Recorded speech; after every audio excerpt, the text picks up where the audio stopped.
श्री सीतारामचंद्राभ्या नमः। वाल्मीकि रामायण अयोध्याकांड सर्ग 81 श्लोक 1 से 16। भरत का विलाप और वशिष्ठ की सभा। सत्यं शिवम सुंदरम श्रीराम। श्रीमद्वाल्मीकीय रामायण। श्री सहित दिनकर बंसभूषण काम बहु छवि सोहई। नव अंबुधर बरगात अंबर पीत सुर मन मोहई।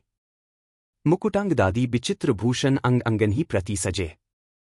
अंभोज नयन बिसाल उर्भुज धन्य नर निरखंतीजे।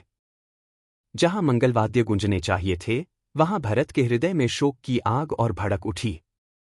अयोध्याकांड सर्ग 81 श्लोक 1 से 16 में आनंद का स्वर भी विलाप में बदल जाता है।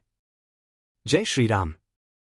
आज हम सुनेंगे वाल्मीकि रामायण अयोध्याकांड सर्ग 81 श्लोक 1 से 16, जहां प्रातःकाल के मंगलवाद्य सुनकर भरत गहरे शोक में डूब जाते हैं और वशिष्ठ जी सभा की तैयारी कराते हैं।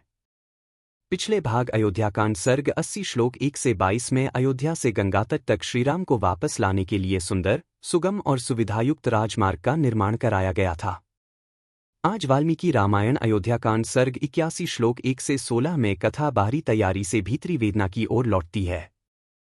यह सर्ग दिखाता है कि भरत के लिए राजचिह्न, वाद्य और वैभव का कोई अर्थ नहीं जब तक श्रीराम अयोध्या लौट न आए। एकाशीतित महसर्गः।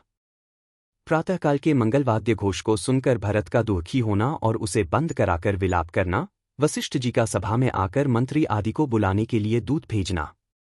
ततो नांदीमुखी रात्रिं भर्तनसूत मागधाः तुष्टुवः सविशेषज्ञाः स्तवैर्मंगल संस्तवः एक। इधर अयोध्या में उस अभ्युदय सूचक रात्रि का थोड़ा सा ही भाग अवशिष्ट देख स्तुतिकला के विशेषज्ञ सूत और मागधों ने मंगलमयी स्तुतियों द्वारा भरत का स्तवन आरंभ किया। एक सुवर्णकोणाभिहितः प्रामदद्यां दुन्दुभिया दद्मुः शंखांश्च शतशो वाद्यांश्चोच्चावचस्वरान्। दो प्रहर की समाप्ति को सूचित करने वाली दुन्दुभि सोने के डंडे से आहत होकर बज उठी। बाजे बजाने वालों ने शंख तथा दूसरे नाना प्रकार के सैकड़ों बाजे बजाए। दो सतूर्य घोष सुम्हान दिव्यमापूर्यन्निव भर्तन शोक संतप्तम भूयः शोकैरन्धयत्। तीन वाद्यों का वह महान तुमुल घोष समस्त आकाश को व्याप्त करता हुआ सा गूंज उठा और शोक संतप्त भरत को पुनः शोकाग्नि की आंच से रांधने लगा। तीन ततः प्रबुद्धो भरतस्तंग घोषं सनिवर्त्य च नाह राजेति चोक्त्वा तन् शत्रुघ्नमिदं ब्रवीत। चार वाद्यों की उस ध्वनि से भरत की नींद खुल गई। वे जाग उठे और मैं राजा नहीं हूं ऐसा कहकर उन्होंने उन बाजों का बजना बंद करा दिया। तत्पश्चात वे शत्रुघ्न से बोले, पश्य शत्रुघ्न कैकेय्या लोकस्यापकृत महत् विसृज्य मयि दुःखानि राजा दशरथो गतः। पांच शत्रुघ्न, देखो तो सही कैकेयी ने जगत का कितना महान अपकार किया है।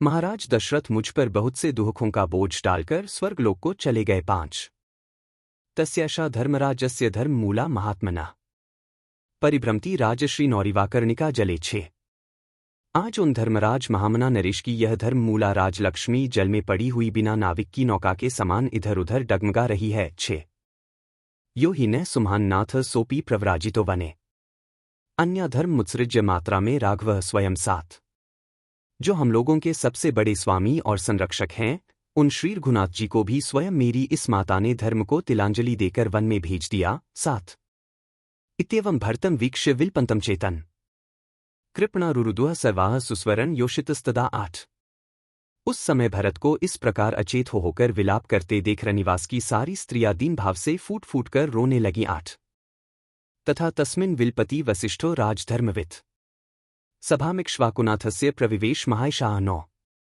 जब भरत इस प्रकार विलाप कर रहे थे उसी समय राजधर्म के ज्ञाता महायशस्वी महर्षि वसिष्ठ ने इक्ष्वाकुनाथ राजा दशरथ के सभाभवन में प्रवेश किया। नौ शातकुंभमयी रम्यां मणिहिं समाकुलाम् सुधर्मामिव धर्मात्मा सगण प्रत्यपद्यत 10 सकांचनमयं पीठं स्वस्त्यास्तरण समृतम् अध्यास्तव वेदज्ञो दूतानुशाश्च 11। वह सभा भवन अधिकांश सुवर्ण का बना हुआ था। उसमें सोने के खंभे लगे थे। वह रमणीय सभा देवताओं की सुधर्मा सभा के समान शोभा पाती थी। संपूर्ण वेदों के ज्ञाता धर्मात्मा वशिष्ठ ने अपने शिष्यगण के साथ उस सभा में पदार्पण किया और सुवर्णमय पीठ पर जो स्वस्तिकाकार बिछौने से ढका हुआ था वे विराजमान हुए। आसन ग्रहण करने के पश्चात उन्होंने दूतों को आज्ञा दी 10 से 11 ब्राह्मणान क्षत्रियान योधान मात्यान गणवल्लभान क्षिप्रमान्यता व्यग्राह कृत्यमात्यैकं हि न 12 स राजपुत्रं शत्रुघ्नं भर्तं च यशस्विनं युधाजितं सुमंत्रं च ये च तत्र हिता जनाः 13। तुम लोग शांत भाव से जाकर ब्राह्मणों, क्षत्रियों, योद्धाओं, अमात्यों और सेनापतियों को शीघ्र बुला लाओ। अन्य राजकुमारों के साथ यशस्वी भरत और शत्रुघ्न को, मंत्री युधाजित और सुमंत्र को तथा और भी जो हितैषी पुरुष वहां हों उन सबको शीघ्र बुलाओ। हमें उनसे बहुत ही आवश्यक कार्य है। 12-13। ततो हलहला शब्दों महान समुत्पद्यत रथैरश्वैर्गजैश्चापि जनानामुपगच्छताम 14। तदंतर घोड़े, हाथी और रथों से आने वाले लोगों का महान कोलाहल आरंभ हुआ। 14।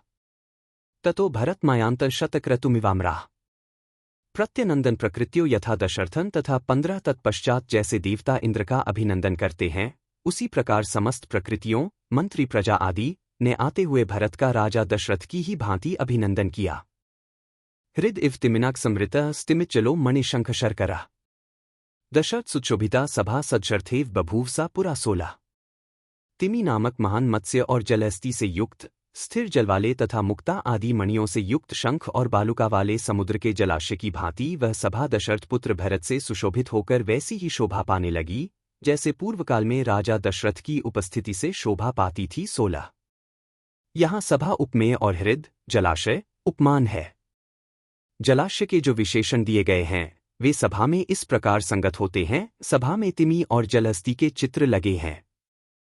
स्थिर जल की जगह उसमें स्थिर तेज है। खंभों में मणियां जड़ी गई हैं, शंख के चित्र हैं तथा फर्श में सोने का लीप लगा है जो स्वर्ण बालुका सा प्रतीत होता है। इत्यार्षे श्रीमद् रामायणे वाल्मीकीय आदिकाव्ये अयोध्याकांडे 81 सर्गः 81। इस प्रकार श्री वाल्मीकि निर्मित आर्ष रामायण आदिकाव्य के अयोध्याकांड में 81वां सर्ग पूरा हुआ। 81। कल अयोध्याकांड सर्ग 82 श्लोक 1 से 32 में वशिष्ठ जी भरत को राज्य पर अभिषिक्त होने का निर्देश देंगे।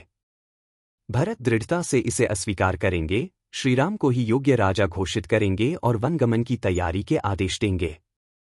यदि वाल्मीकि रामायण अयोध्याकांड सर्ग 81 श्लोक 1 से 16 में भरत का यह करुण विलाप, मंगलवाद्य रुकवाने का प्रसंग और वशिष्ठ जी द्वारा सभा की तैयारी आपको स्पर्श कर रही हो तो वीडियो को लाइक, शेयर और चैनल को सब्सक्राइब करें, क्योंकि कल सर्ग 82 श्लोक 1 से 32 में भरत का त्याग और राम भक्ति और भी उज्ज्वल रूप में सामने आएगी। बार बार बर मागो हर्षी देहो श्रीरंग पद सरोज अनपाइनी भक्ति सदा सत्संग कथा विसर्जन होत है सुनो वीर हनुमान जो जन जंग से आए हैं सो तंग कर ही पयान।